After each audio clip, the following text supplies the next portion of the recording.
How are you? How you doing? How you doing? I'm doing well. Where are you? I'm in Charlotte, North Carolina. All right. I think I might have relations down there that they don't know I'm related to them, but I think I might have. How are you?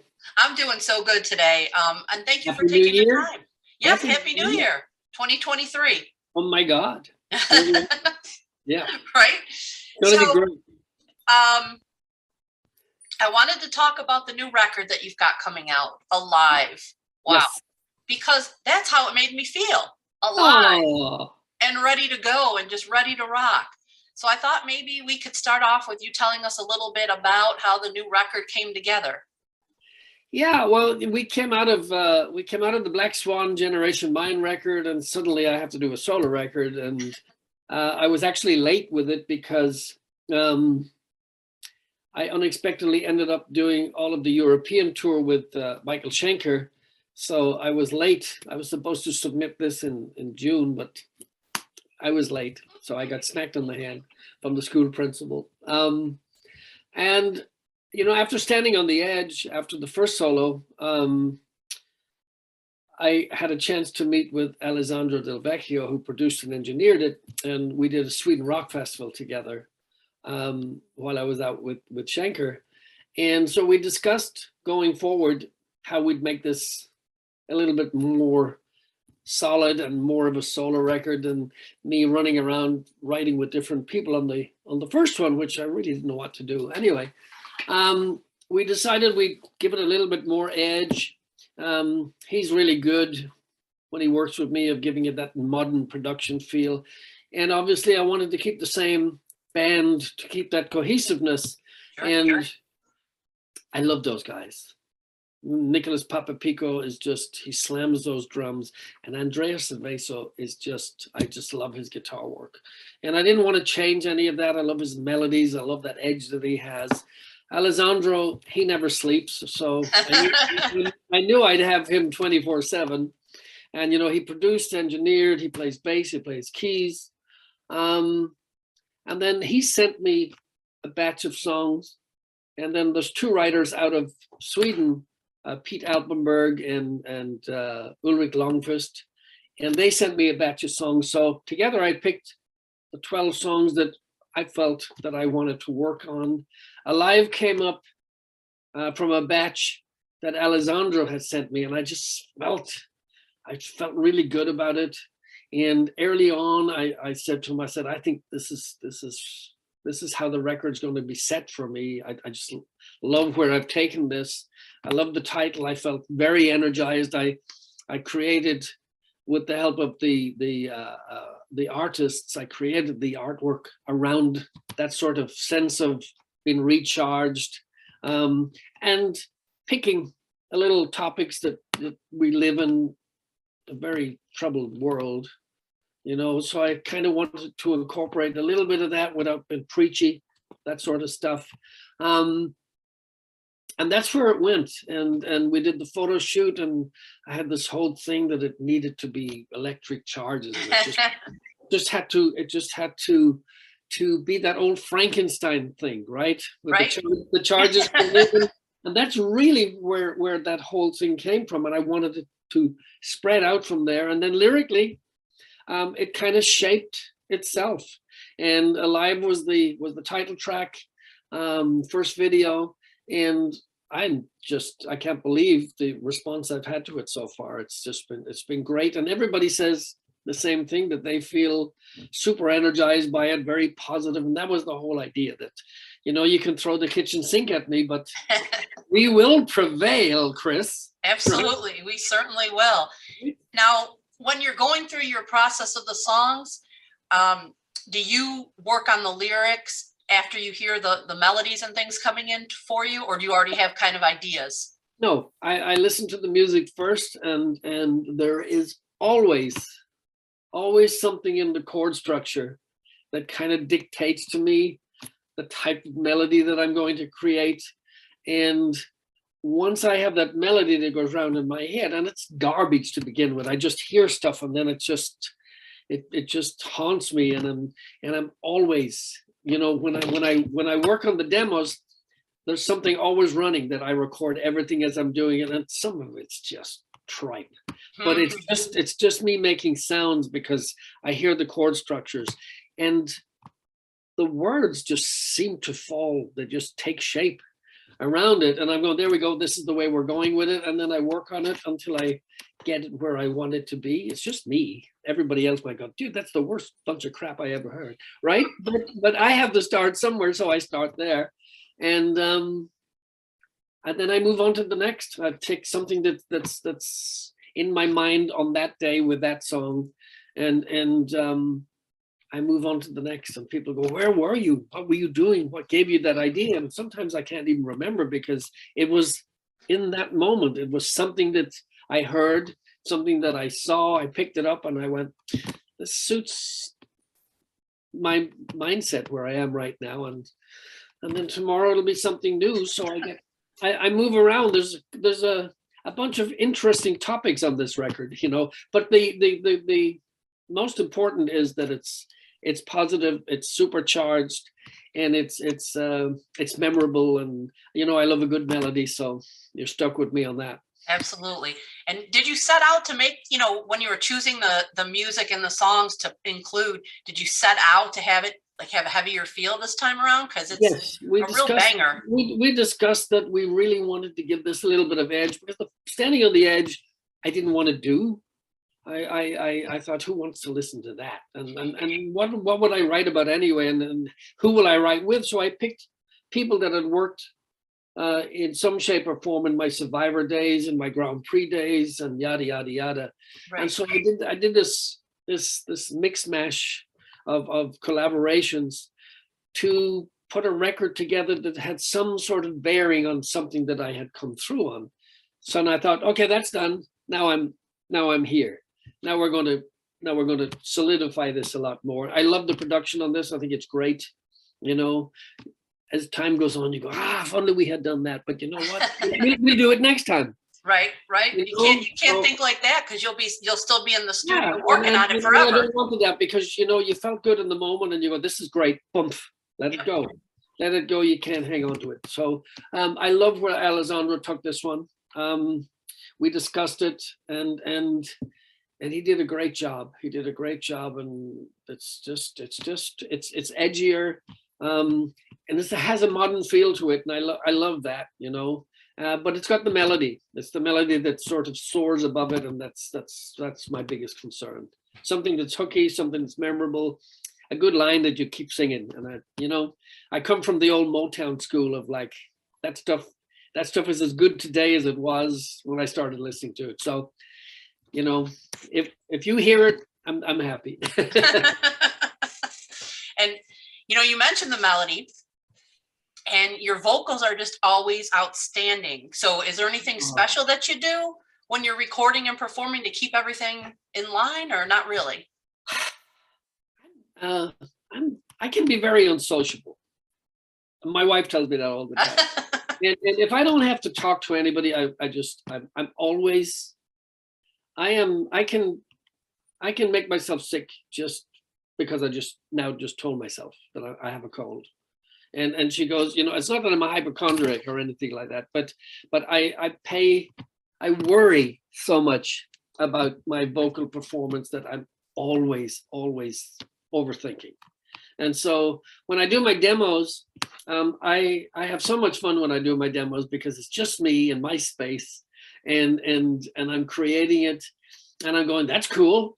And then I'll send it off, and I think this sounds a little conceited. It's not meant to be. There were no changes to anything that I did. Alessandro heard it and he goes, this is you. This is great. This is perfect. Let's do it. And then when I get into the actual recording of my vocals, I changed very, very little. In fact, one of the Swedish writers on Can't Go On the big power ballad, there was a middle 8 section that I had written, and oh my God, almost every day he goes, please tell me when you get to the studio, you won't change that. I love this part. Don't change it. And I went, well, what would I change it to? You know? Because I draw a blueprint And there's a lot of talk about, you know, be spontaneous in the studio and come up with something completely different. And I'm going, time's money. You know, I think I've worked out the song where I like it. And on the tagline, I'll probably leave all the taglines wide open. That I won't work on that in the demo process. I will just leave that till the end and get a flash, you know, on that little tagline out the door as it goes off into the fog. So that's really the only thing that I just leave for like ad lib purposes, you know, and I have a blast doing that. Sometimes it is just crap. It's just tripe what comes out, but you're there, so you put it down and you either delete it or you keep it. Right. It's not. I don't get sort of bent out of shape when I'm doing it. I'm going, yeah, it's cool, you know, and the engineer will go, you'll hate yourself if you keep that.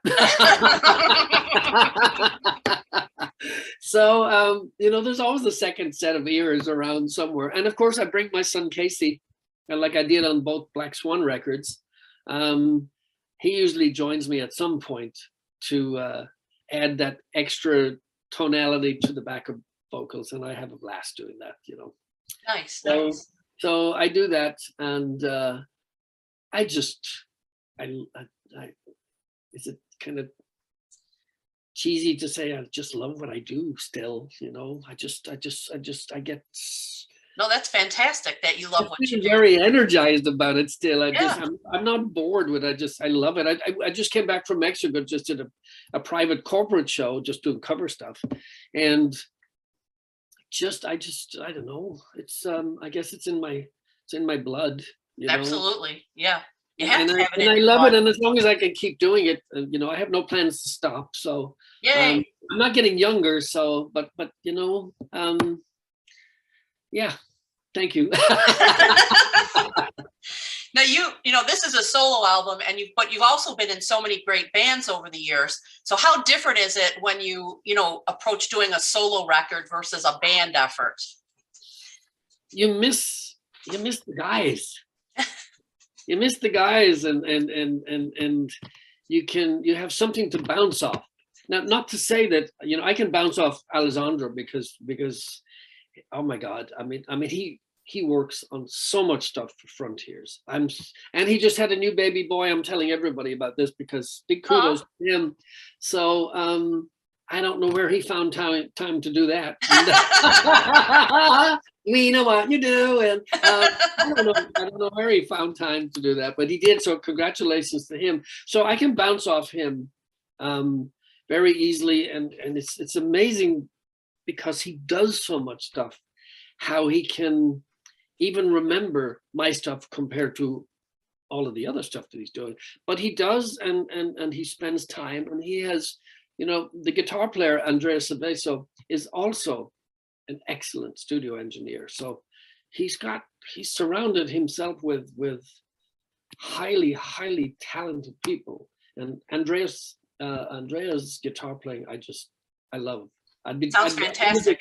I would have been really disappointed if he was not able to do this record also. So right. I was really going, have to have him. And he goes, no, he wants to do it. He really wants to do it. And we will get an opportunity this year for the Frontiers festivals to perform all of these songs. Yay! That's awesome. We haven't had a chance to do before, and I'm really excited about that. I feel like a kid in a toy shop. Well, you also mentioned Black Swan earlier, and the Black Swan record came out in 2022, and right. Generation Mind was a huge, you know, one of the best records of the year that came out. So are you guys going to keep that going as schedules allow and work on somebody told me this week we're going to do another one. Oh, gee. and I got to tell you, Chris, I just love that project. I just love it. I mean, I get a chance to work with my best man, who was Jeff Pilson. I've known Jeff for, oh my God, for that long. I'll be married 30 years this year, so that'll tell you how long I've known Jeff. And the fact that I get the chance to write and record with him, and I know his family obviously for years, and then working with Reb is like, you know, I think what was he, 14 when they wrote 17? Come on, dude. It's like, right. So, you know, the guy is just, he's talent on two legs, you know. And how lucky am I? I'm surrounded with these guys that just, you know, I often say to him, I said, dude, you know, when you write the music, I know you're writing melodies and lyrics, and then you give it to me, and you must be so disappointed when I give it back to you, because it's not at all what you had planned. And then, of course, he goes, I don't know where you get this stuff from. It's not, I never thought about anything like that. And I said, yeah, but you played it. And he goes, played what? And I said, there was something in that chord that you played that told me this is how the song is going to go. And he goes, yeah. And I love it. We bounce around in there in Black Swan, and I love coming up with all of these stories, and they're usually true stories, whether it's historical or from the Renaissance time. I just love all of this sort of stuff, and they supply me with the music, and I am very happy to throw something back at them. Solo, it's very different because there's just me, right? And especially when it comes to answer your question more directly, when I have to shoot a video, oh man, there's just a camera crew and a lighting crew in one guy who's supposed to make himself look like five guys, you know, because now you don't have a band around you, and it's like, oh, where do I put my hand? And it's I always feel really awkward because you don't know how it's going to translate when you see the final cut. So everything has to be over exaggerated all the time, just for that one guy not to, you know, mess up. But I will tell you that you know, Alive was the first video that did an amazing job. We wanted to create that light and that energy to go with the title track. The photos, I don't know if you've seen any of the photos. The photos are very, very highly charged, and there's a sequence of 4 before we get to that. It's really cool, and all of that comes from my wacky ideas, because I love old Hollywood, and so I loved the old Frankenstein movies, and that's really what I wanted to create, which is on the album cover. It's like I wanted to create this sort of Frankenstein lab with a, you know, with the incubator and the microphones in there, creating this electrical charge, and that brought the whole thing alive. And that's really, you know, silly stuff that I was very fortunate that the artists, Nello Dell'Alma, he goes, this is a great idea. This is a great, give me your ideas and I'll put it together, and we'll see what we got. We tweaked it a little bit, and they go, this is great. This is just great. So, you know, how stupid are they to go along with my ideas? It's just super cool when a project just kind of all comes together like that. Oh my God. And it's just, you know, it's like drawing a map. It's like, where do we go next, you know? And I'm very blessed that they go along with the wacky Irish guy, you know. Yeah, and so tomorrow, lucky Friday the 13th, we will drop the next single with a very interesting video. So we went from Alive to tomorrow, which will be Feel Like Hell. okay.